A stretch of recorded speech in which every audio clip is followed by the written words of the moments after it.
Welcome in, latest episode of that SEC podcast. I'm your host, Michael Bratton. Go by SEC Mike on the Twitters. And there's everybody's favorite cousin Shane. How's it going, brother? Hey, Beau, what's going on? Oh, well, hey, we're an hour early. Mm-hmm. I just want to fill people in. What happened? The guy that's never here early, about 10 minutes ago, said, hey, let's change the start time an hour earlier. And I said, all right, buddy, well, let's do it. So hopefully people tune into this one. Well, yeah, we got some good games coming on tonight, and I hate to miss it. And it's funny. I really just started diving into college basketball, and Yep. Tennessee loses to Vanderbilt. I was like, damn, right when I come in, Yeah, so we got a ton of stuff here. We're going to talk some basketball, but again, still, we're mostly a football show, but we're trying to embrace it, and we're doing it not as well, hell, we're not football experts either, but we're certainly the furthest thing from basketball experts. But Yeah. before we jump into all of it, Shane, I mean, we got a ton of stuff here. You're gonna be blown away, buddy. Okay. We got updated bracketology.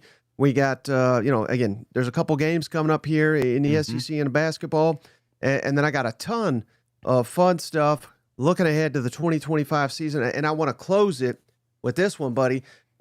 Who we think the next coach in the SEC that wins a championship. There's literally only one, and I'm talking either SEC or national championship. We've Okay. only got one right now, and it's Kirby Smart. So we're going to get into all of that. But as always, got to remind the folks, Shane, we're brought to you by MyBookie. I know football season's over.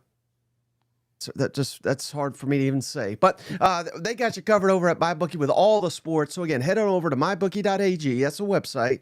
And promo code THAT SEC, THAT SEC, get your 50% instant deposit match today, even though there's no football to bet on. You know what? Yeah, I officially buried football about a week ago, Mike. Not my championship team. That's what I'm saying, because I understand how exciting some of those Ohio State fans are that they went out here and bought a national championship. But you know what? It is what it is. I'm over it. I tried not to watch it, and I kept finding myself kind of putting it back on because, like you said, it is officially the last football game of the year. Yeah. But then I started switching it up. I got some good Netflix recommendations. I was like, you know what? I'm going to watch one of those, so I'm not just pissed off at both these football teams. Yeah, hey, shout out Cousin Dakota. I forgot to mention, we had Gabe Diorman from Power Mizzou on yesterday, so Mizzou fans, you'll love that. I've already got at least one more interview lined up this week. I'm trying to get a second, so this is the time of the year where we can really dive into interviews too. So there's going to be many, many, many more. And even Shane is thinking about doing some interviews. So I don't want to say too much because I don't want to commit him. But no, it's happening. It's happening here in the next week. We're going to start polling the fans and see who they want Cousin Shane to talk to. So it doesn't necessarily have to be a coach or a player or a media personality. If there's somebody you're like, hey, I think Shane and this person would love to have a cold beer and have a casual talk. That's what we're looking for. So open to any ideas. And if you're maybe you're just a loyal listener and you said, hey, I'd like to do that, you can always email us at thatsecpodcast@gmail.com. And we're taking applications now. Can I offer up a suggestion? Yes, yeah. Cousin JR, come on. Come on, JR. Give him his due. He just gifted Tyler Keshley. I hope I didn't butcher that too bad. Tyler, welcome to the family. Little cornbread hip there going on, huh? I think it's one of those luck eyes. Oh. Can we ungift someone? Yeah. How do you evict a family member? Okay, so this is where I wanted to jump to here, Shane. Joe Lunardi, ESPN. Even us guys that don't follow college basketball have heard the name. So what he does, Shane, he does this thing called bracketology. Mm-hmm. Here's the latest from Joe Lunardi, and this is pretty interesting, Shane. So what he does, he's projecting who will be in the NCAA tournament as of today. Yeah. And check it out, Shane. Who leads the way? Not that stupid conference up north that owns us in football. It's SEC, brother, with 12 teams, according to Joe Lunardi. Today would be NCAA Basketball Tournament teams, including, Shane, check this out. I mean, did you ever think we would live in a time where the Alabama's got 2 of the top 4, including Auburn, the top overall seed? And that state can't get in the college football. I'm sorry. I just had to say that. But again, according to Joe Lunardi, Auburn and Alabama, 2 of the top 4 seeds in the whole tournament. That's outstanding. We got Florida and Tennessee pegged as top 2 seeds, so top 8 essentially in the country. We got Kentucky as a 3 seed, and we got, man, this is also fantastic, Shane. Both schools out of the state of Mississippi as 4 seeds. So again, this is the top of the bracket here, and we've got damn near, what do we got? 7 teams out of the top 16. This is a basketball league, brother. Just embrace it. And even Vanderbilt's skidding in there. So I just wanted to throw this the Cousins' way, but there's going to be a hell of a lot of SEC teams in the NCAA tournament. Yeah, and I like it, Mike. I absolutely. It feels like just yesterday we were excited about how many were going to make a bowl game, and now we're looking at basketball being in the tournament, having an opportunity to compete in the dance. I absolutely love it, brother, and I feel like this still could change. I feel like there's more bubble teams here that have an opportunity to prove themselves because you got some very. I don't know. I was looking at the schedule, Mike, and I'm trying to wrap my head around it. And I'm always looking at these teams that kind of get hot late in the year. And there's several in this conference that have the ability to do it. Yeah. Well, I just thought that was fantastic. Of course, Shane. We have some ability, some to fall off. You know, now that I'm here, watch half the SEC just shit the bed. And again, while we're going early, Shane, so shout out real quick. We got some basketball games tonight. That we could break them down tomorrow after we get the results. But we got Vanderbilt, which is 3-2 in the conference. Yes. At Alabama, number 4 team in the country. They're 4-1 in the SEC. So that's again, Vanderbilt just beat Tennessee. So this is not this ain't your Papall's Vanderbilt here. This is a top 25. They're a good team now. You know. Then we got here's the game of the night, Shane. This will interest you. Number 14 Mississippi State. Yes. They're 3-2 in the conference, and at number 6 Tennessee. Yeah. Tennessee is also 3-2 in the conference. I mean, this is a damn like murder ball here. Everybody's 3-2, 4-1. Aside Auburn's the only undefeated team right now. Yeah. And then we also got number 22 Missouri, 4-1 in the conference, at Texas, 1-4. So that's our SEC slate. That'll be tipping off here as soon as we're done. Absolutely. Yeah, I saw the power rankings. Mizzou fans got a little upset. They didn't get talked about enough, but they'll be talked about tonight if they can put away them Longhorns. But that's also going to be a good game. What time is that? 9 o'clock, I believe. So we got 2 7s and 1 9. But I'm looking forward to that Tennessee-Mississippi State game, obviously. Mississippi State, they've been damn hot. First game I ever watched them was at overtime with Ole Miss. I was like, oh, okay, I can get behind this. So, looking forward to that matchup tonight. All right, how about this one, Shane? This is something I did last year, and a lot of people really appreciate it. So I did it again, jumping back to the sport we know and love, Shane. College football, of course. But so this, and I try to explain it. This is the first time I did a graphic for it. But what I did, Shane, was I looked ahead to the upcoming 2025 season for every SEC team, and I just racked up the combined record of all the teams that you're going to face next year, how they did in 2024. Does that make sense? Oh, okay. Yes. So bad news, Arkansas. Just according to that metric, and who the hell knows, but with the portal and everything, teams change so quickly. But according to this, Arkansas, just based on how their opponents did last season, in the upcoming season, got the toughest slate in the entire SEC. Their opponents went 106 wins and 53 losses, as opposed to Missouri, who their opponents for the upcoming season just went 76 and 76, so 500. So quite a disparage, the difference here between Arkansas and Mizzou. Yeah, absolutely. And like you kind of led with, you gotta take this with a grain of salt because of the portal and because of I mean, there may be coaching changes in the schedule. There may be all kinds of factors, but I don't think it strays too far off. I mean, I told you in the award show that I felt like Mississippi State last year had the toughest schedule, and Mizzou and Tennessee, these were arguments of some of the easiest schedules. So to see that you're repeating that, I mean, I think if you're on that bottom row, you're pretty damn happy right now. Right. So let me break it down real quick again for just people listening later back. Before you do that, though, yes, sir. And we're going to talk about the listeners. That top four, brother.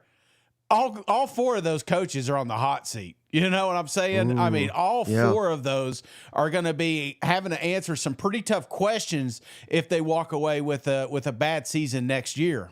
Right. Yeah. So credit you. That's an excellent point, Shane. Again, Arkansas toughest schedule in the SEC, just according to how their opponents did last season.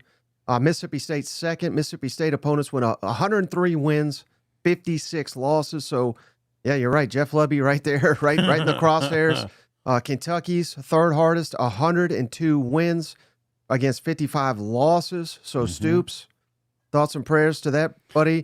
And Brent Venables, 96 and 61 will be Oklahoma's upcoming opponents, how they did last season. So, yeah, man, now that we have this info, and a lot of this, again, I know some people are like, well, they just flip the schedules. Well, that is true, but you got to factor in the non-conference, and that's where Arkansas is really getting hammered with Notre Dame, and Memphis had good years. And I didn't even realize this, Shane, but I believe Arkansas State and Alabama A&M even had respectable records. So there's not much of a break here for the Razorbacks next year. No, there really isn't, and we kind of knew that. Going into this season, it's going to be a talking point. It's not an easy road for Coach Pittman and company, but I do think when you just talk flipping the schedule, it changes. When we were going into 24, I remember looking at some of those schedules that we dubbed easy. Yeah. And we didn't factor in how good Vanderbilt was. We didn't factor in how good South Carolina was going to be, or how Florida would be at the tail end of the season. So there are a lot of moving pieces there, and it's just easy to say, hey, like you said, we'll flip this and this is going to be the outcome. It's just to see Arkansas go from the toughest to the least, I think that's almost impossible. When you see these top four teams, odds are they are going to have one of the toughest schedules next year. And, man, so much pressure at each one of those universities. And then the next four, Shane, I think you could, if you're going to say the four most difficult are all on the hot seat, I think the next four are all not hot seat, but fans are expecting a big jump. So this is interesting. South Carolina, your opponents upcoming just went 94 and 61. LSU, your opponents just went 94 and 63. So virtually the same there.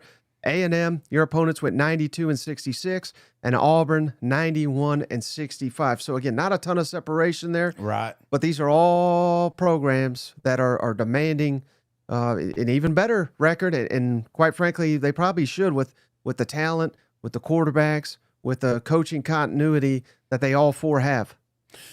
Yeah, because these, especially LSU, historically Auburn and A&M, these are teams that you're expecting to skew the records for opposing teams. It's like the expectations are just historically high at LSU and Auburn in particular. And you're right. I feel like there is a little different pressure. I mean, Brian Kelly, I'm still not convinced he gets fired if he loses just because of the money. You're not going to fire your A&M coach. You're not going to. I think Hugh Freeze, you've kind of made that bed. You're sleeping in it a while, and of course Shane Beamer coming off that awesome season. I think these guys are all safe, but even Hugh, Even Hugh Freeze? Yeah, I know. You're burying Hugh. Hugh's going nowhere, at least for another year. I don't think he's on a hot seat. But, I mean, all that changes if you win 4 games, Yeah. but I'm not expecting that. I'm expecting and maybe that's what I should have started this with, expectations. Right. Expectations are a little higher for these next 4 schools. And if you don't hit that, obviously we'll have some tough conversations, but you got to realize to get to that next level takes a monumental offseason. And do these 4 teams have it? That's kind of what I'm looking at. Right. And then here we got the next 4, Shane. Florida, your opponents just went 90 and 66. Georgia, your upcoming opponents just went 87 and 67. Texas, your opponents went 87 and 70. Oh, wait, I thought Texas got the easiest schedule. Not so fast, my friends. And then Vanderbilt, your opponents just went 83 and 71. So again, we've got some. Ohio State kind of skewed this one, right? That's true. That's fair. Ask our newest cousin. He knows. So, but I do think that other than Billy Napier, these are probably the safest coaches going in. I think Coach Lee bought a lot of room. We were worried about him coming into 24, but obviously Sark, if he's not going to the NFL, Kirby, these guys are they could retire there, I think. But Billy's the one I'm looking at, and if you look, it's kind of a fine line between that tier above them, and the talk will still be that Florida has the toughest schedule, which is funny to see them down here 3/4 of the way. I'm kind of surprised, honestly. I felt like going into next year, they would be toward the top just based off the schedule alone. Right. And then so these last 4 say, you better have good years, based if this means anything. Alabama, your opponents just went 82 and 70. Yeah. Ole Miss, your opponents just went 81 and 73. Tennessee, 77 and 75. And then Missouri, again, we hit on that already, 76 and 76. So they better all make the playoffs. Otherwise, their fans are going to be pissed. You know what? Well, I mean, you're looking at one got in and 3 were bubbles, right? So, or Alabama, I'm sorry. Yeah. Shit, I've slept since then. So Alabama, Ole Miss, Mizzou, these are teams that were expected to make the playoffs at the beginning of last year. Yeah. They'll definitely be expected to be at least in the mix going into 25, because that's what you and I are going to talk about all offseason is the schedule sets up perfect for a couple of these squads, Right. Oh, man, I forgot. This is outstanding. I want to give him a shout out too, Shane. I meant to lead with this. Cousin Gage, he had an award, but I didn't see it until it was too late. Congratulations from that SEC podcast. Worst officiating winner, Georgia Texas crew, and he's labeled it True Idiots. Thank you for blowing multiple calls in multiple games in 2024. We hope you're all fired. Your lack of integrity has ruined the game of football and cost tons of Americans, mostly on my bookie. So I would have. I don't think it was. I would have thought it was the same crew as South Carolina LSU. Because still, not to rehash that over and over and over, but that crew's tough to beat for inept. Oh God, that we dealt with some pretty bad ones, but that one I felt like led the pack. The other one was I didn't like of course I'm a homer, the officiating at the Georgia game, and then we tracked down the guy used to be at quarterback at Alabama or something like that. So whatever. So I felt like there was a little bit of that going on, and yes, officiating as a whole took a hit in 24. I hope some of that gets shored up in the offseason. I know there's going to be some hot topics with the coaches coming up, but all in all, I don't want officiating to be the reason of a win or a loss, and it felt like it was a couple of times this year in the SEC. But it is funny. We were talking about the show and everything. Appreciate everybody that came out and hung out with us. It was awesome. If you've not got to check it, be sure to do so. But I found myself thinking about people I didn't thank, Mike. And one, I got to say, is Cousin James. Just what he did with the weather. I'm watching it down here in New Orleans. They're getting 8 inches of snow, and I'm like, Dude, I live in the mountains of East Tennessee, and I can't remember last time we got 8 inches of snow up here. And I should have just went down there and Mardi Gras and watched it. So, but yeah, I appreciate everything that he put in. And if you are listening and you're down there and you're not used to that cold, just hope everybody's safe and warm, because, man, it is the craziest weather I've seen in a while. Yeah. Yeah, no doubt. I mean, just thankful we got heat. You know what? Yeah, absolutely, brother. Now you say that, my heat's going out tonight. I can already feel it. I feel it coming, Mike. Well, here's what you do, Shane. You head on over to Rocket Money, and that won't necessarily save your heater, but if you go over there, it's a personal finance app to help you save.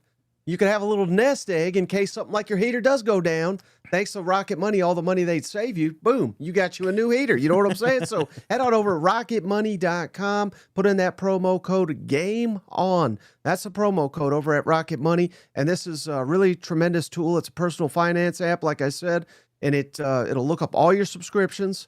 And with a click of a button, you can cancel, get out of your subscriptions. Find out, we all got subscriptions we don't even know we're paying for these days. You know what, Shane? Well, thanks to this app, Rocket Money, it'll get you right out of there. And there's many other tools like personal savings, kind of break down where you're spending your money, where you could save some money so that you can get you a new heater, Shane, so that you can pay for a vacation in the summer. Whatever you got to do, whatever your goals are in 2025, financially, get them right with Rocket Money. And don't forget that promo code GAMEON over at rocketmoney.com.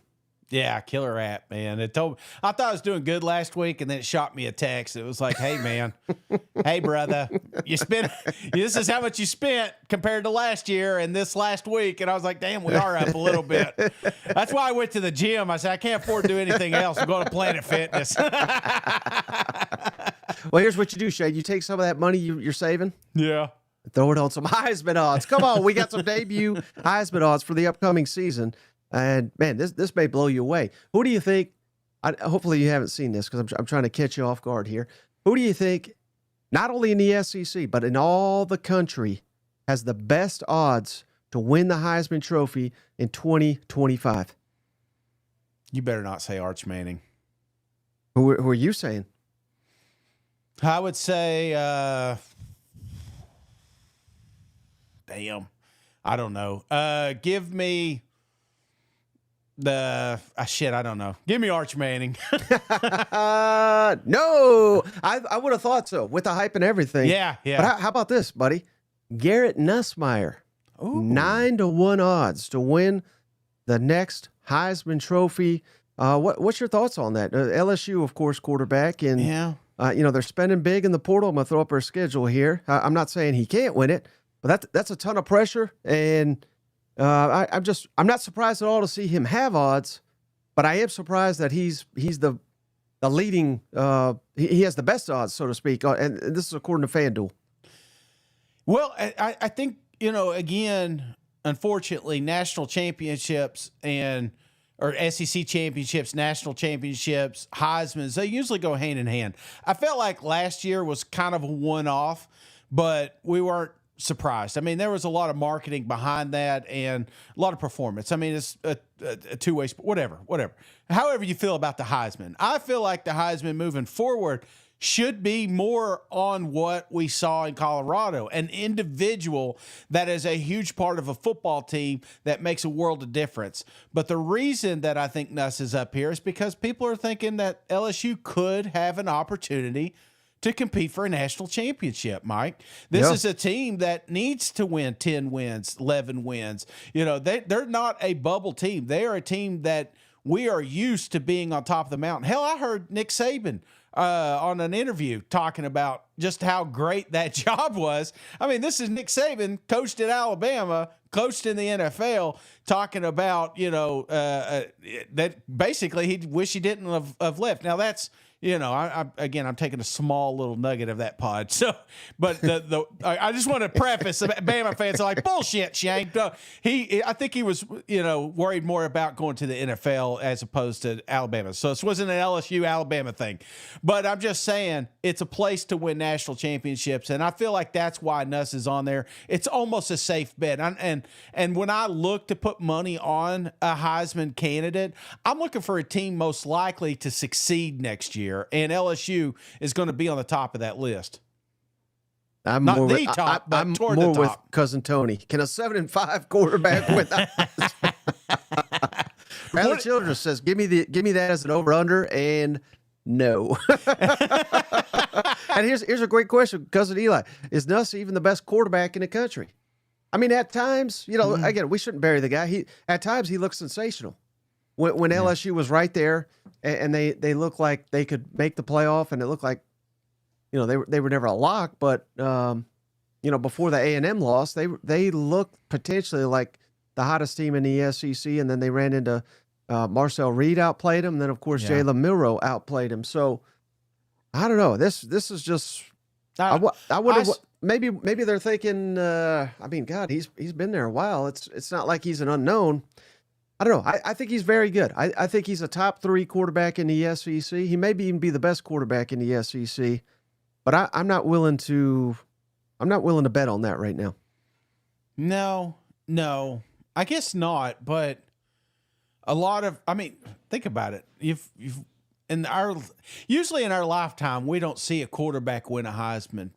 Shit, my kid's lifetime, she's 16. I've seen 2 in LSU. So I think odds are that you're going to see that down there, especially in Coach Kelly's system. But is he the best quarterback? No. But I think you're trying to identify what is the best quarterback for you. Me personally, I like a shit. I mean, well, let me ask you this: if you were building a quarterback right now, would you want to build one like, let's say, Nuss, or would you want to build one like DJ Lagway or Arch Manning, or who? I would never, and again, I'm not trying to tear down Nussmeier. Yeah. I would literally never, ever, never take a quarterback that is, again, he can run a little. Yeah. But no, I would always give me a guy that even if he's not as good as passer, give me a runner. In college football, I'm taking that every single time. So, give me Sellers. Even Lagway can run, Nico, Arch, all. That's crazy to say because, again, I'm not trying to bury Nuss, but no, you're asking would I take him? I wouldn't. I'm with you. I feel like it's a little more important, especially at the collegiate level, to have that mobility. But you are seeing it more and more in the NFL too. Shit. I mean, look what's his name's doing now with the Redskins or the Commanders. So right. I feel like. Yeah. Damn it. We're canceled. See ya. No. So, no, I still think the Chargers are in San Diego. You know what I mean? Like, what's I grew up with that. That's what it always is to me, Yeah. No, I know. I'm the same way. Some people call it the Oilers still, so. Cousin Frank says, Nuss, whoever put him at the top is on some cornbread. What's the other odds? Who else we got? Okay, well, yeah, I thought we were going to go 25 minutes on Nuss here. Number 2, and again, the rest are a little jumbled. I don't have overall. I mean, I don't want to write all that shit down. But I know for a fact Nussmeier was number 1. But not, again, 9-1 Nussmeier. Mm-hmm. Arch 9.5 to 1. So basically the best odds, but not just second. Arch Manning. Again, that makes sense. I think he could do it because there's going to be incredible hype paired with Sarkisian. Even if he's not like spectacular, he's going to get some love. You know what I mean? Yeah. So that makes all the sense in the world to me. Again, I'm not betting on him until we actually see him. Again, we have seen him start, but I'm not saying he can't. But that's not where I'd put my money. We got Nico, Shane, 11-1. Thoughts on that? I mean, if you want to put money on it, I think you're kind of bet. I mean, that's a risky bet. That's the thing. I don't know. As a Tennessee look homer. at that schedule thing. I mean, that makes it a little bit more intriguing because of my first argument is a team that competes for a championship. I feel like an opportunity to get back in the playoffs. And by the time these votes have been submitted, because they don't wait till the end of the season, I feel like is kind of a good situation because if you look at the schedule, I mean, Georgia, Bama, every other game, even Bama, should be obtainable. It's just the Georgia one's going to give you a fit. But yeah, I could sit here in January 21st and say, yeah, I'll put a little money on that. But I have to see it, brother. I watched too many Tennessee games. Unless something just magically happens with that receiving core or Nico's arm or, coaching, I'm a little leery on that bet because this has turned more into a running offense than a quarterback offense. Right. Well, how about this one? Now we're getting into some really good odds here. Heisman, he's already nicknamed that. LaNorris Sellers, 20-1. Yeah. I like those odds. I do like those odds because this is a guy that could potentially win it and could potentially be the best quarterback in the country. And I feel like when you're crowning a Heisman, that's very, very important. But, we live again in this era where, you talked about marketing. I think it's funny because that's exactly what happened last year, Mike. It became a marketing award, and Colorado did a better job at it. And are you convinced that, Beamer, he's emotional. He'll tell you exactly how he feels, but will the media get behind those thoughts and sentiments and give the love that Sellers deserves? I don't think it happens unless there's a big upset, unless they win 7 in a row and become just, America's team. I feel like Arch Manning has an easier path. A guy like Nuss has an easier path just because of where they're playing. Unfortunately, it's unfortunate. It shouldn't be that way, but that's exactly how these Heisman votes are sent in sometimes. Well, how about this one? I love this one too. DJ Lagway. Yeah. 25-1. Now, this is one that's really intriguing to me because I don't think they necessarily have to win a championship to get that crown, because this is a team that I feel like people are going to look at the schedule like I am and say, man, they got a tough road. Billy's got a tough road. If they can do what they did at the tail end of this season and start that way in 2025, this is a team that could go 9-3 and win a Heisman. Yeah. If it's like one of those where they, hell, the Colorado guy just did it. I think that's about what they did, right? 9-3, something like that. But I think a lot of these guys, I'm not trying to downgrade Florida or South Carolina or anything like that. But I think the reality is if you can get them to the college football playoff, I think a lot of people will say, good God, South Carolina made the playoff. Sellers must be the best player in the country. You know what I mean? Like I think they'll get that respect. Whereas if let's say Arch Manning leads Texas to the playoff. Again, I think the votes are in by the time the playoff starts. But I don't think people are automatically fair or not. I don't think they're going to be like, by God, Arch is the second coming because Texas just did what they did the last 2 years. Does that make sense? Absolutely. Pull up Florida's schedule one more time. Another thing, you got to remember who's ultimately cashing the checks here or sending the checks, and that's Disney. And are you going to want to watch a Florida LSU game, a Florida Miami game, Florida Texas game, Florida Georgia game? There's a lot of opportunities for the Gators to have airtime, which is important. If you're in that primetime slot, more people eyes on it. And if DJ's the reason that they win those football games, he's the reason that he could be in the running for a Heisman. So I think this is kind of my sleeper right now for a Heisman winner. Ooh. All right. How about this one? Oh, buddy.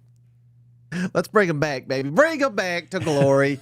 John Mateer, 25-1. So same odds as DJ Lagway. Yes. But the transfer quarterback from Washington State, if Oklahoma, that should be the standard. They have made the playoff many times. But if you can navigate this damn slate, get to the college football playoff, John Mateer will be looked at as a hero and potentially a Heisman winner. If you could turn this train wreck around, Mike, if you could have a Diego Pavia type season, right, then yes, somebody's got to take the credit, because right now if they fall in their face, coach is going to get all the blame. So that's a very intriguing one, and that's just a gut check. Do you think Oklahoma bounces back next year? If you do, again, they're gonna give the credit to Mateer.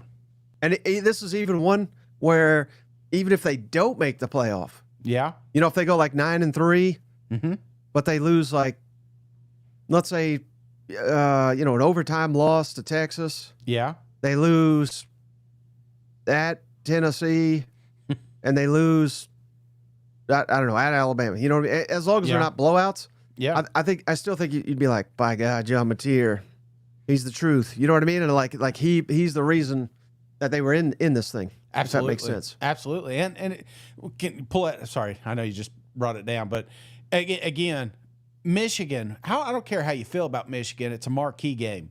Yeah. Auburn, marquee game. So there's an opportunity if Oklahoma hits the ground running and pulls off, because I would imagine Michigan will be ranked. I haven't seen any top 25s. I would imagine there's a shot Auburn is ranked here. I mean, two top 25 wins before you're out of September. Then all of a sudden, that you could go ahead and start that hype train. Mm-hmm. Now, how about this one? I know you'll like this one. I'll be the judge of that. It's a wild card, ultimate wild card. This may be one you want to throw a couple bucks on, take a big swing. Yeah. Austin Simmons, Ole Miss quarterback, 30-1 odds. So getting a lot of respect. I think playing in Kiffin's offense, we saw him a little bit last season, particularly against Georgia, lead a touchdown drive. So Austin Simmons, Shane, 30-1. How do you feel about that?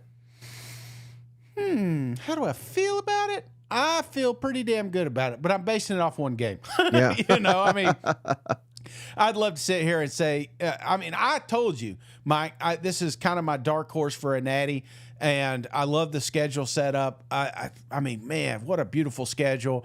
Ole Miss has a real opportunity, and just like I told you with Oklahoma, someone's going to get the credit for that. Now, ultimately, Lane Kiffin may get a little bit more than he deserves in this one, but I think if they do make that next step and get into the dance, it's going to be because of the arm of him. So, and legs, let's not forget. Yeah, I like that one. That's the one now we're getting to the realm of like, okay, $50. Let's put it on there. I mean, it's a little extra money at the end of the year and something to root for. Yep. And then how about this one? Gunnar Stockton, Georgia quarterback. So assuming he's the starter, 33-1.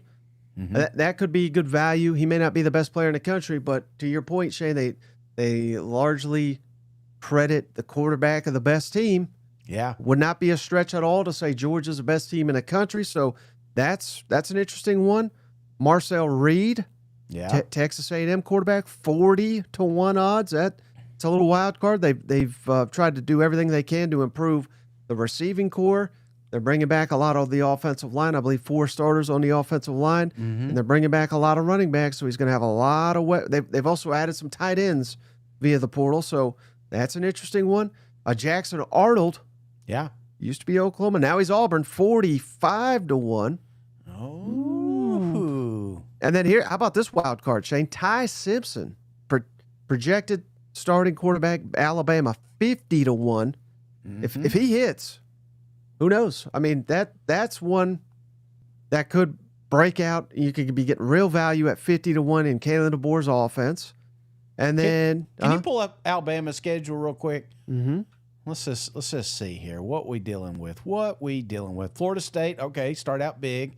I think oh man, you may have an opportunity here, Mike. I really like The problem is I don't know that he's going to be the quarterback. That is risky. What about Pribula? Is he on there? Yeah. Beau Pribula here. Again, we don't know for a fact he's going to be the starting quarterback, but he does. Yeah. It's funny you say that because he's the next best odds, 95-1. And if he is, and if Mizzou runs through this schedule, that's another really good wild card there. Look at that schedule, Mike. I still can't get over that. Did you hear the shout out? I mean, Gabe, I very appreciate all his time. Did you hear what he said about the schedule? Why they don't like it? He said, well, to be honest, he said he's here in Missouri. He's not unhappy with it. Yeah, because they got too many home games right out the gate, and they won't have homecoming late in the year. And I was like, oh, buddy, come on. Which I'm sure someone probably told him that, but every other SEC team would take us. Well, I'm not good with geography either. It feels like even the away games are not that far away.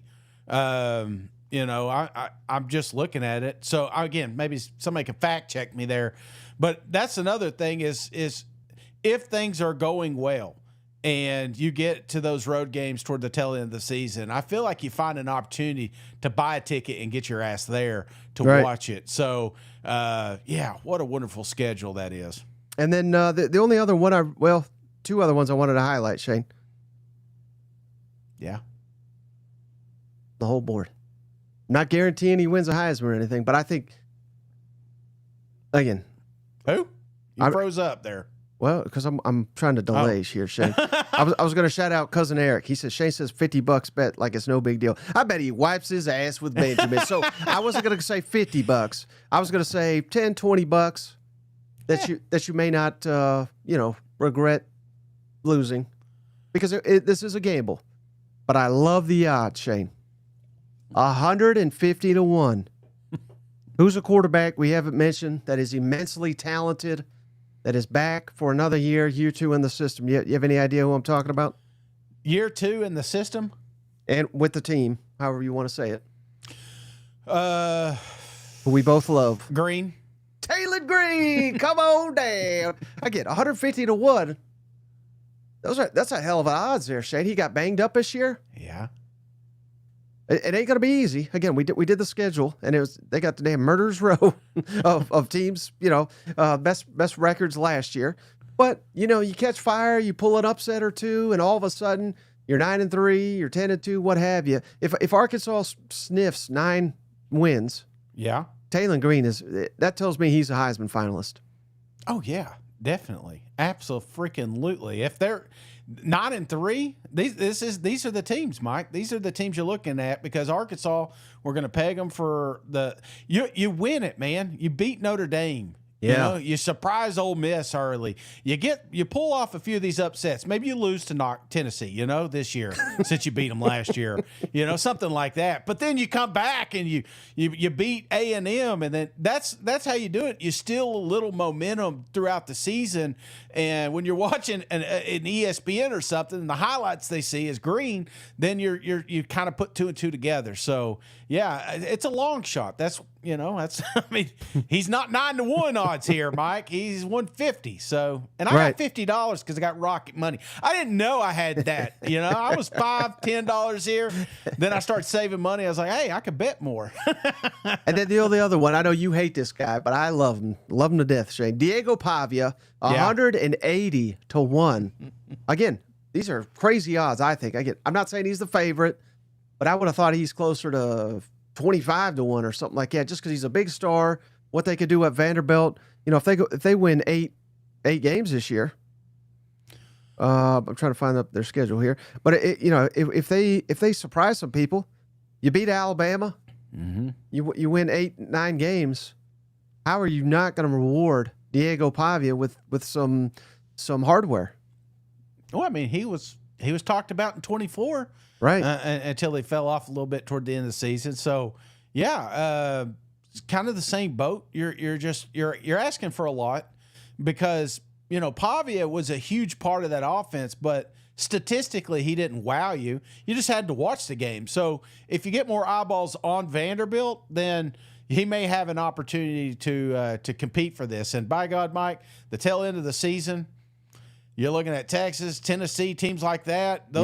There's going to be opportunities to kind of steal that momentum. Mm-hmm. But man, beating both UTs on the road. Come on, give him the award, Shade. Yeah, you're right. I still hate him. So, no, I'm just kidding. I don't hate him. Keep having guys like Theo out there on the sidelines. Maybe you have to get some more people watching them. Hey, real quick, before we get to who's going to win the next championship. Yes. This also came out. They were just dropping up all kinds of stuff on us, Shane. Week 1, betting lines, not for all the games, but we got so many great games. Again, this is just week 1. Okay. LSU at Clemson. Oh, buddy, Clemson favored. What? By 2.5 though. So that's a very narrow margin. So again, LSU at Clemson. Clemson favored by 2.5. How about this one, buddy? And remember, Nuss is the Heisman front runner, right? Yeah. I mean, you don't win the Heisman and lose to Clemson week 1, so he may lose the award. Texas at Ohio State. Rematch of the semifinals. Yeah. 4.5. I love that for Texas. Be the underdog. Auburn at Baylor. Auburn favored by 1.5 points. So damn near a pick 'em. How about this, Shane? You'll love this. Syracuse, Tennessee in Atlanta. Ball's 23. Close, 13.5. Alabama at Florida State. Alabama favored by 7.5. And then last one we got here, South Carolina, Virginia Tech, also in Atlanta, Beamer Bowl. South Carolina, the right Beamer, favored by 8.5. So, buddy, can you week one? There'll be some cupcakes for sure, but there's going to be some damn monster showdowns right out the gate. Which game are you looking Texas. forward to the most? Okay. Ohio State. It's got to be, right? Yeah. This could be preseason 1, preseason 2. Arch Manning first, taking over, defending national champs, up there in Columbus. Buddy. I think the Clemson LSU game is going to be fire. Yeah. I think that one would be fun. Do you think they like shift any of these games? Week one, sometimes they get a little funky there. We get a week 0. No, I mean, they've kind of already, I think they've already got that all figured out because they got the, like Carolina, Virginia Tech, that's on Sunday. Yeah. So you really can't be shuffling these up, but yeah. I will say this because I think that was too easy of a question. You asked me which one am I most looking forward to. Which one could impact the season the most? I think that's a completely different one. You're going to like this. Well, I think you'll hate it, actually. Give me Auburn at Baylor. Really? If Auburn goes up there and shits the bed, like they did so many times this year, I think they're cooked. If you can't beat Baylor, you ain't beating at A&M. You're not beating Georgia. You're not beating Bama. Yeah, I think that'll be on the level of LSU losing all these week 1 games, and it just kind of derails the season. Do they got like RG4 or something? What's going on down there in Baylor? What the hell's going on down there? I don't know. But all right, next coach, Shane. Yeah. To win, and we could even say SEC championship if we want, national championship, however you want to look at it, because there's only 3 guys right now that have a national championship in college football. I think it might be down to 2, but Ryan Day just became one. Kirby, of course, has got the 2 national championships, 3 Dabo. SEC, and Dabo. There you go. Thank you. So those are literally the only 3 guys that have a national championship. And believe it or not, Shane, this is wild because Nick Saban retired. There's not another coach in the SEC that has an SEC championship other than Kirby. How wild is that? That is unbelievable. That's an unbelievable stat. Did not even stop to think about that. That is crazy. Yeah. And I forgot one thing, Shane. What? You could say that kind of stinks if you're not Georgia. How do you fix a stinky problem, Mike? Shop Mando. Don't forget shopmando.com. Promo code SEC. Get you $5 off your first order over at Shop Mando. That'll get you a starter pack, Shane, with a solid stick deodorant, cream tube deodorant. I slap that on before I go to the gym. I smell fantastic because I hate being the stinky guy at the gym. Yeah. Mando has solved that for me. So again, shout out shopmando.com, promo code SEC, $5 off, and $5 off, Shane, is 40% off the total price. So this is a hell of a deal here via shopmando.com, promo code SEC. But Shane, so who's going to be the next coach? And again, we can do it however you want to do it. SEC championship, national championship. We ain't got them. I don't think we should do like. Are you just wanting to pick one guy, or because I feel like there's a grouping. There's like a grouping. I was going to do it like this. Who's most likely? Yeah, and we could kind of order it down that way if that makes sense. Yeah. Okay. I feel like above that line, if you will. I'm looking at Sark because he was right there. Right. That's fair. I'm looking at, you got to say Heupel. Shit, he was in the playoffs. I'd put him in the list. Okay. I would put Lane Kiffin there. I'd put Coach Kelly there. Whiffen Kiffin, you're putting him up there. Yeah, I feel like this is going to be a good season for them. Now here's the wild card. Yeah. Because this coach may be better than all these guys, Sarkisian included. I'm saying may. Based on what we saw last year, I'm not prepared to say that. How about Kalen DeBoer? Do you throw him into that conversation? Who, again, he beat Sarkisian. He beat Dan Lanning, who's apparently is God's gift of football. I don't think Dan Lanning's ever won any meaningful football game yet. He's an ex-Georgia coach. He's an ex-Alabama. He's everybody's next coach. He's God's gift of football. He lost to DeBoer twice last year or 2 years ago with a less. Yeah, I think Kalen DeBoer, elite. You think? I mean, I would put him like that bubble list you talked about earlier. He's like a bubble team for me right now. But it's not so much DeBoer. I don't care about his records. Yeah. I don't care about none of that. It's the fact that he's still at Alabama. They're still recruiting at a high pace. You know, they're still getting portal kids. Yep. So I mean, there's no doubt in my mind he will definitely be in the mix. So more likely to do it than not to do it. So let's do the. I think that is probably the tier, right? So I mean, there's other guys like Shane Beamer. I think's done a hell of a job. Billy Napier maybe has turned around Florida. We'll see for good. Eli Drinkowitz, no coach in Missouri history, Shane, has won more games in his first 5 years than Eli Drinkowitz. Mm-hmm. We got Hugh Freeze. Again, I don't know if you heard me say Elko. I don't think Elko.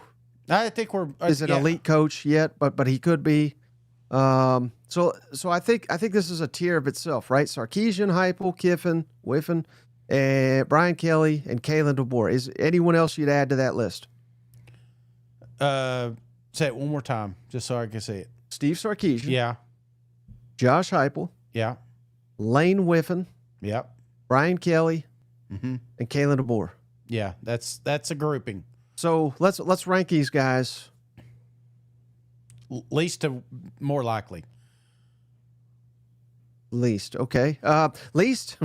Kalen DeBoer. I mean, we just spent 15. I'm going Brian Kelly. I hate to say, dude, as every Jaden Daniels R-word fantastic showdown. I think I've said it many times. I will continue to say it. The better Jaden Daniels looks, I think the worse Brian Kelly looks. And say, how in the hell did they lose 3 games with that as their quarterback, 2 first-round receivers? They had all the talent in the world. So I don't think Brian Kelly is an elite coach. I really don't. I think he is very, very, very good, but I do not think he's elite. That's fair. And when I'm answering this question, I'm doing it 2 ways. Uh-huh. One, I'm giving like 50% of the weight toward next season because it'll be the first opportunity, and then I'm looking at maybe the next 3 seasons. Right. So I do think that his best shot will be next year. I love how aggressive they were in the portal. They shored up a lot of holes real quick.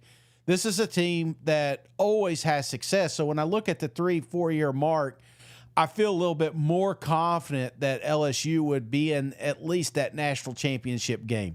I feel like moving forward, they're going to be a team that's 50% in the playoffs, 50% out. They're always going to be a fringe program. So, right. But we could also, I could spin it because I was so negative. I'll spin it positive. There's no doubt Brian Kelly's a better coach than Les Miles, better coach than Ed Orgeron. And those guys won it all. Now that doesn't guarantee you anything, but clearly it can be done there. Well, so yours, would you say? But I'm still putting them 5th. Yeah. But I mean, you're thinking about, I'd have him higher. I'm going to have him about the 3 spot. Ooh, okay, you're putting him 3. So 3. So who's your 4 then? I will put. I'm going to put DeBoer 4 for me. I've got DeBoer 5, and then at the 4 spot, let's see, I'm trying to think of my numbers. Yeah, 4, I've got Heupel, Josh Heupel. Again, you kind of talk about big games. Yeah. I think about Georgia on the road twice. I think about 22 and then 24, and then I felt like the buildup with Ohio State. There was something to be said about some of these big games that we weren't able to close out. South Carolina just beat South Carolina in 22. You're going to the national championship. Now, granted, they stole the playbook and the play calls, whatever, but you still should identify something halfway through and say, hey, this ain't working. Let's switch it up. So I feel like, coaching, I just right now, it's still, we're talking about 4 out of 16 to potentially win a natty. Right. Or are you talking about an SEC or just any championship? Yeah, it could be either SEC or national championship. Yeah. Okay. Yeah, I'd say. But in fairness 4. to you, since you're so negative, you hate them Vols. Shit. Just kidding. But again, because I've heard it said this way, everything you said is absolutely true. Yeah. But before people twist that and say, "Oh, Shane's out on hype," all this yada yada yada. I mean, we 100% agree. He has completely turned that program right. Oh, yeah. I mean, it was dead in the water. It Yes. was. I'm trying to think of an equivalent. I mean, Arkansas, Chad Morris. Not that bad, maybe. Yeah, that was the worst of all time. I'm sorry. Muschamp, South Carolina. Yeah, well, I'm thinking of right now, like who's. Oh. It was basically where Kentucky's at, Yeah. where there's no hope. Yes. That's what he walked into, and he's won 30 games in the last 3 years. Yeah. So you can't say he's not a good coach and borderline elite. How about this though? Have you seen this stat? This was popular right after Texas lost. Mm-hmm. Because Heupel calls the plays, Sarkisian calls the plays, Lane Kiffin, depending on who you talk to, calls the plays. I didn't realize this, and I don't know that this really amounts to a whole hell of a lot, but in the entire playoff history, and I believe even the BCS history, if I have this stat correct, no head coach that calls the offensive plays has won a national championship. What's your thoughts? I mean, just so clearly, when you hear that, you say, "Well, can it be done?" I don't know. What's your thoughts on that? Well, I mean, that's a good point. I feel like I don't know. I mean, I always felt like the best coaches are more of a CEO type, Right. and they just have good managers. Right. A prime example, and you may correct me if I'm wrong here, but was Drink.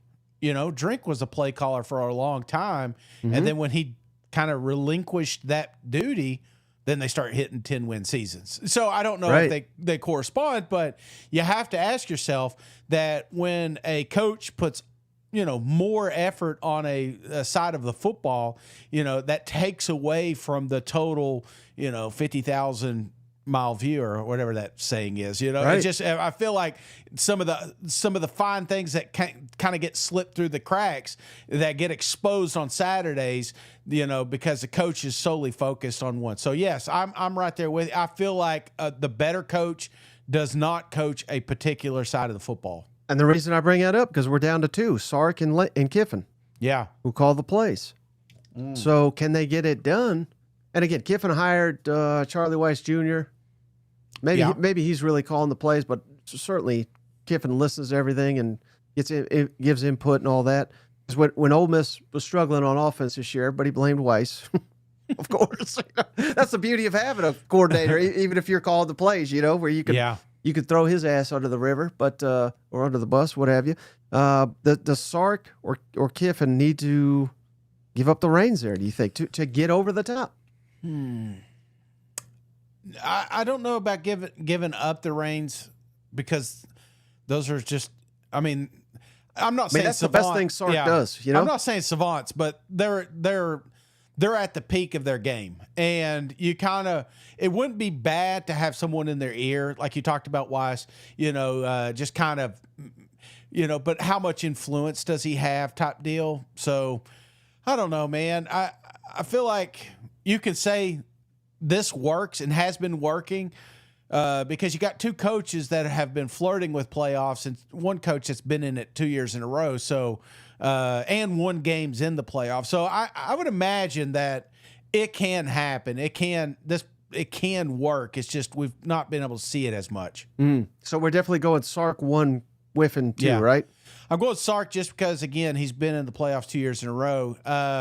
But Kiffin, the reason I got him so high, not so much for this coming up season, but like I was telling you earlier, I don't know what Lane Kiffin's future looks like. And if a opportunity opens up at an LSU or a Texas or Alabama, you never know. I mean, right. There's a handful of jobs, and it may not even be in this conference that may open up, and Lane consider that because of this day and age how college football is working. So I'm not saying he's hamstrung at all there at Ole Miss. He's been very successful, and he has 10, 11 win seasons. So I'm expecting him to have an opportunity to win a national or an SEC championship next year.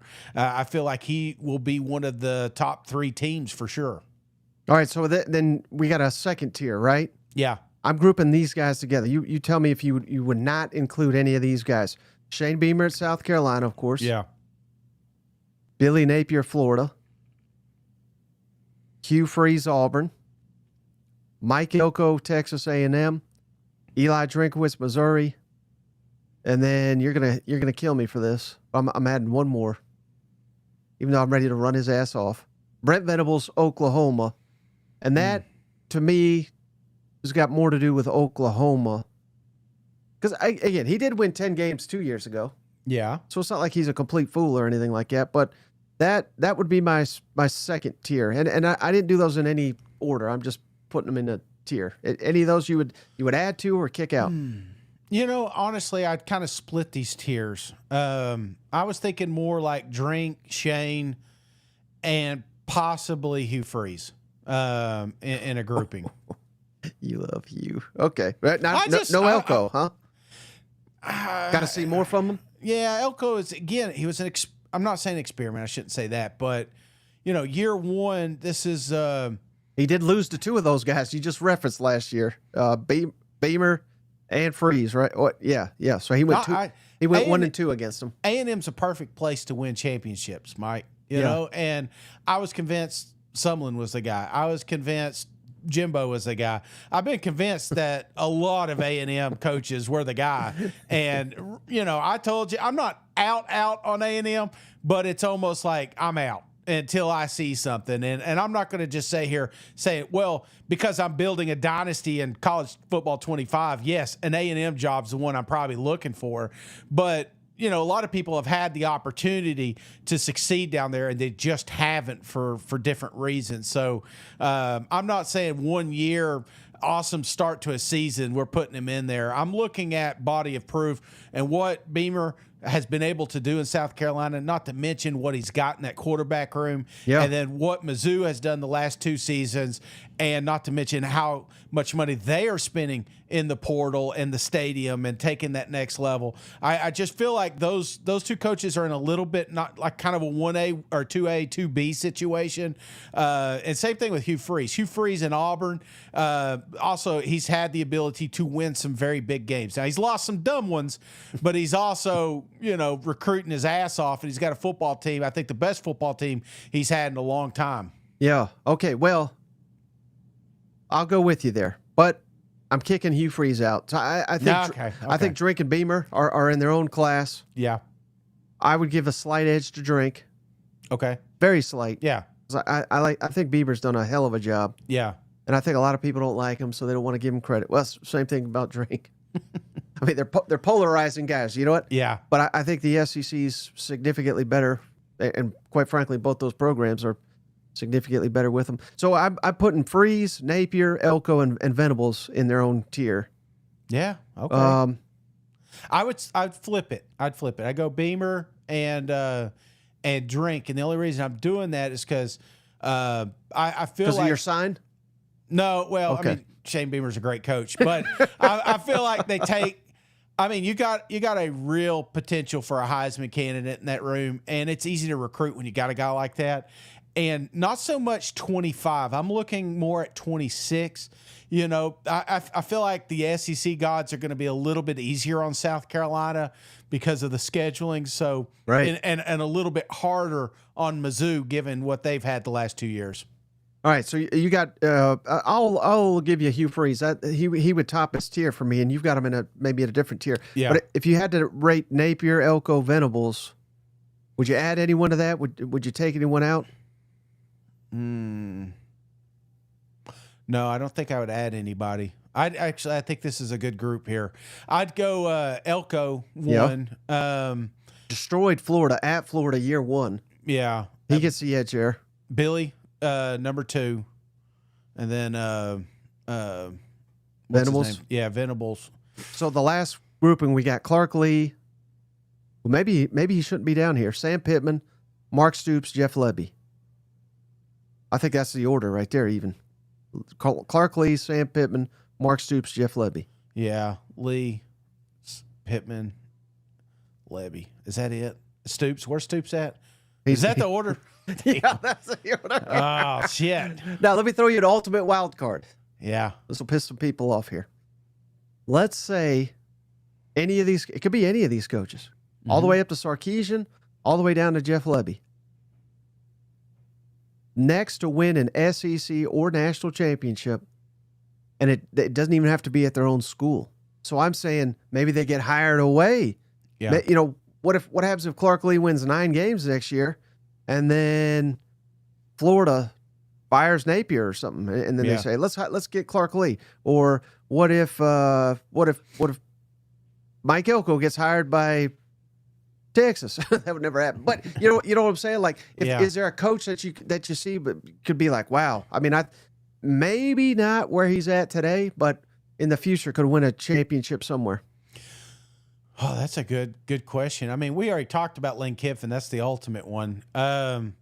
Could be Drink, could be Beamer. You know, if they were to go to Drink was the one that was on the. I mean, he was on the Auburn short list, I would imagine. I don't know if that rumor was true, but yeah, I mean, because again, when you're an AD taking a chance on somebody, body of proof, man. You took Mizzou from where they're at to where they're at and where they're going, and then you gotta come back to the source and say, well, a lot of it has to do with the head coach. Well, you know, let's pay him some more and bring him down here.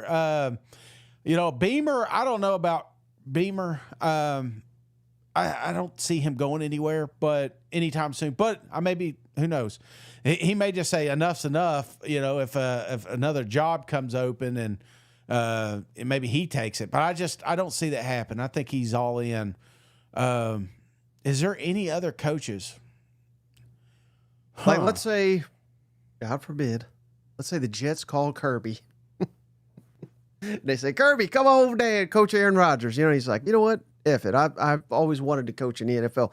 And then it could be literally any SEC coach gets that call from Georgia and say, you're going to inherit a juggernaut here that Kirby left. If they're coaching at Georgia. Yeah. I always wondered about Sam Pittman. I always wondered. I know Shane Beamer. I always wonder about this, and I know you give him a hard time, a real hard time. But Coach Stoops, if he would have went to A&M, we would have been all on that wagon. Because that's what we said. You know, I know shit hasn't panned out the last 2 seasons, but what you got to remember is Stoops still got some dudes there. You know, Stoops still went in the transfer portal and pulled some studs out that you didn't think. I mean, 8 years ago, there was no shot in hell they were going to Kentucky, you know, and now. So if things don't work out in Kentucky, I don't think Stoops is completely out on the job. I feel like he's one of those guys that may land somewhere at a Big 12 school or something, and then all of a sudden they're competing, you know, toward the top. An Arizona State-style team, if you will, that just comes out of nowhere once every 3 seasons. So what if Mark Stoops is like a top 5 coach in the country, but there's just a stealing at Kentucky? I mean, you could convince me of that. Absolutely. You know, I mean, he's the winningest coach of all time in Kentucky. Yeah. But and again, he changed the standards. Right. So short picture, we don't like what we see, but big picture, I feel like he's changed a lot up there in Lexington. It was Vanderbilt and Kentucky. It was always that way, and right. now shit. Now there's almost no bottom team. Mississippi State right now, but I don't expect them to stay down there long. No, not at all. Hey, real quick. Now, that's probably what's going to happen is one of these coaches go somewhere else as an assistant coach and win a natty. Yeah, like old Chip Kelly up there, huh? Levy. I just started thinking about Levy. Where's he's going next? Hey, shout out Cousin Clint. Hey, thanks, cuz. Gave us $10. Shane Michael Riley, appreciate you, brother. He gave us $2. He says, which SEC quarterback in the draft will have the best NFL career? Who we got Milroe, we got Quinn Ewers. We had Carson Beck for half a minute. It's yours. It's yours. You think so? Yeah, but I don't. He may be one of those. Brady Cook. He may be one of those like Fitzpatrick or Fitz type characters that just in the NFL for a long time as a kind of a backup. Maybe win some games because somebody went down type situation. I just feel like yours is one of those guys that's going to be in the league for 14 years. Yeah, and last one, Shelly Bear, appreciate you. Gave us $5. Shane, I don't know if you've heard this, but there's the rumor mill's running rampant that Oklahoma is trying to get Ohio State's defensive coordinator Jim Knowles be their defensive coordinator. How good would that be as a staff, especially with the amount of pro Oklahoma returns or production is what he said. I mean, I think that would be the coup of the offseason. I mean, yeah. I highly respect Brent Venables as a defensive coordinator. It would be kind of interesting to have him bring in a defensive guy to run the defense, given that defense is not their problem there. But again, going back to what we were saying about Sark and Kiffin, like, yeah, it's better if you just take that off your plate. They'd probably have to make him the highest paid assistant in the country. But it calls for drastic times right now. And this guy, he was at Oklahoma State before he went to Ohio State. I believe he's got family ties in Oklahoma. So I don't think it's crazy. And you're never going to top what you just did at Mississippi State or at Ohio State. That's what I think of Ohio State. They're the Mississippi State of. I care more about Mississippi State. Yeah. But I don't think you're ever going to top what they did up there at Ohio State. So I don't think it's that crazy. No, I feel like you're at the potentially the tail end of your career there at Oklahoma, and now is time to take some of those extreme shots. Just like when I get older, I'm probably going to do stuff I've never done before because it's going to be like, well, what's not killing me? You know what I'm saying? I'll be over there playing shuffleboard, and no, I won't be doing none of that. But you know what I'm saying? I always felt like, if your time could potentially be over, there's some things that maybe you thought about not doing. And, I see guys like Kelly spend his own money to put in the NI. I mean, it's easy to put your money where your mouth is, but until you do it, I feel like that's where we're at with Venables is like, you got your dream job, man. You got it. Only you can lose it. And obviously the first couple of years has been really rough, and the SEC showing has been shit. But you have the opportunity because you're at one of those schools that want to be good and want to compete for championships. So, yeah, time to think outside the box, brother. Hey, Cousin David wants to know, are you going to go skydiving? Is that what you're alluding to there? No, zip lining is what I no. And then Cousin Cam. Did I ever tell you about that time we went zip lining? I think so. Yeah, well, go ahead and tell us again. Well, we went up to it was Anna Keist up there in Gatlinburg, and we're taking the kids over there. And I'm over the weight limit. I'm not going to be able to get on this fucking thing. But I go up, and this little kid looking at me. I mean, eyes as big. I could just tell he was. How do I tell this guy he can't get up? And man, I let him sweat it out. I was like, nah, it's for the kids here. And shout out Cam. He says we forgot about Jackson Dart. I did forget about him, but I've always been a fan of him. But he strikes me as like an outstanding college quarterback. I don't know. I don't know. I don't see him having a ton of success in the NFL. I hope I'm wrong. Yeah, I mean, I think if you're talking upside, he's one of those guys that could potentially be really exciting. And him and Jalen especially. Yeah. Those are the ones that I kind of look at as could be superstars. Now, I don't know how long they could be superstars because I think Jalen is only going to be as good as Jalen is quick and healthy and the style he runs. But when I look at Jalen too, there may be an opportunity. He didn't want to talk about it in Alabama and all these. I mean, it got brought up, but this is a guy now, if he can't make it as a quarterback, he will find somewhere to fit. I mean, he is just a superb athlete. So kind of like a Cordero Patterson. You can't believe he's a running back all of a sudden. So don't be surprised if that doesn't. Jackson, I feel like, has the opportunity to come in and be a game changer. But and I do like his leadership qualities.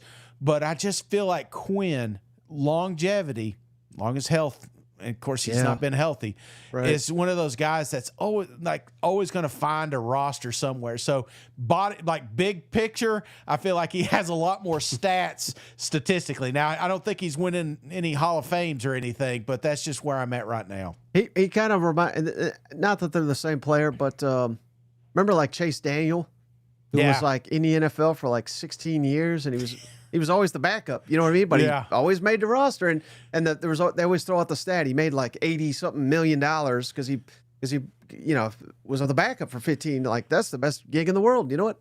What's that comedian that Daniel Tosh? Is it Tosh? He looks has like Kiffin.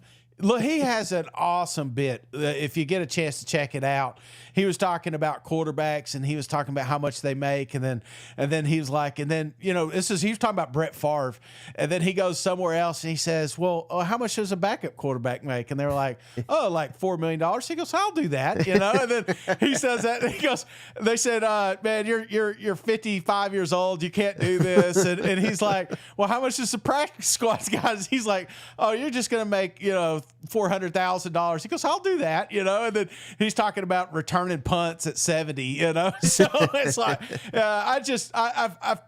these guys, there's some of them that are going to be backups and they'll always be there. But Quinn just comes across. I don't know what it is. Maybe I've seen that style before you talked about, but I feel like he's just going to kind of hover in the league for many, many years. All right, or just getting coaching, Yeah, we're getting into the rambling section of the show. No, we're just getting cranked up. Oh, shit, the game's on. I got to go. Anything else before we hop off the line?